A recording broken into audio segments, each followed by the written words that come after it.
کیا کہا؟ جو پارلیمنٹ میں کہا ترمیم بل میں کہا کہ مودی نے وہ کیا جو پہلے حکمرانوں نے غلطی کی تھی وہ مودی نے درست کی ہے 370 کو ہٹا کر.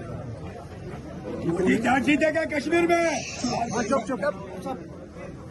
کیا انہوں نے، اس سے کوئی انکار نہیں کر سکتا، لیکن اتنے لوگوں کے جذباتوں کو ٹھیس پہنچا کے کیا صحیح کیا؟ آخرکار جو جموں کشمیر کے ساتھ وعدے کیے گئے تھے وہ کسی فرد نے وعدے نہیں کیے تھے، وہ ملک نے وعدے کیے تھے. یہ رشتہ جو بنا تھا یہ کسی ایک دلی کے لیڈر کا یا دلی کے سیاسی پارٹی کا نہیں تھا، یہ ایک ملک کا رشتہ اس ریاست کے ساتھ بنا. اس کو زخم پہنچانا یا اس کو کمزور کرنا یہ اگر مبارکبادی کا قدم ہے تو ٹھیک ہے نا، وہ ایک دوسرے کو مبارک کرتے رہیں. حقیقت یہ ہے کہ چاہے وہ لداخ ہو، چاہے کشمیر ہو، چاہے جموں ہو، عام طور پہ لوگ جو ہیں 5 اگست 2019 کے فیصلے کے ساتھ خوش نہیں ہیں، ناراض ہیں. یہ کرگل میں بھی ثابت ہوا، یہ جب یہاں DDC BDC کے الیکشن ہوئے یہ اس وقت بھی ثابت ہوا. اگر یہ اسمبلی کا الیکشن کراتے اس وقت بھی ہم ثابت کرتے کہ لوگ اس فیصلے کے ساتھ نہیں ہیں. ڈی ایم کے لیڈر نے گو موتر کے حوالے سے کہا کہ جس طرح BJP نے 3 اسٹیٹوں میں جیتا ہے، گو موتر میں کل اس نے پارلیمنٹ میں بتایا. اس طرح کے الفاظ نہیں استعمال کرنے چاہیے. کیوں آپ کوئی ایسی بات کرو جس سے کہ کسی کے جذبات کو ٹھیس پہنچے؟ ٹھیک ہے نا، آپ اس مذہب کو نہیں مانتے ہو، لیکن ماننے والے تو کروڑوں لوگ ہیں نا اس ملک کے. ان کا مذاق کیوں اڑا رہے ہو؟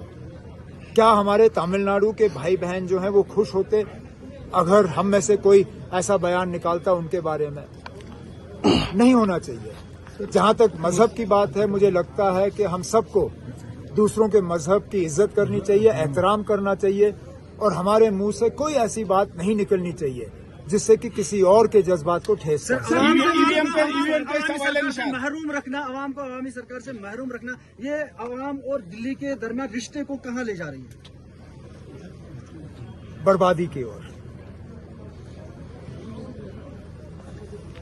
جموں کشمیر کے لوگوں کا حق ہے کہ وہ اپنے ووٹ کا استعمال کر کے اپنے حکمران کا فیصلہ کریں.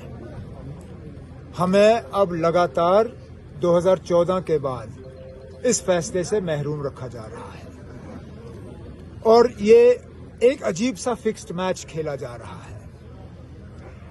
جب آپ حکومت سے بات کرو وہ کہتے ہیں کہ فیصلہ الیکشن کمیشن کو کرنا ہے، جب آپ الیکشن کمیشن سے سوال کرتے ہو وہ کہتے ہیں کہ ہمیں حکومت کے ساتھ مشورہ کر کے اس میں کوئی قدم اٹھانا ہوگا.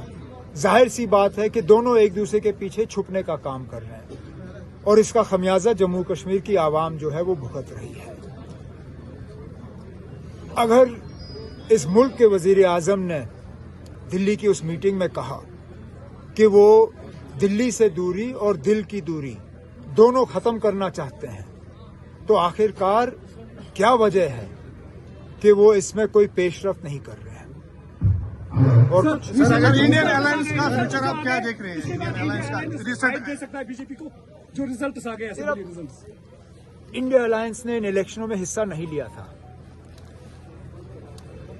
جو میں پچھلے کل پرسوں سے دیکھتا آ رہا ہوں نتیجوں کا، شاید اگر انڈیا الائنس ایک ساتھ لڑتی بھی تو چھتیس گڑھ اور مدھیہ پردیش میں کچھ خاص فرق نہیں پڑتا، لیکن ممکن ہے کہ راجستھان میں نتیجہ الگ ہوتا.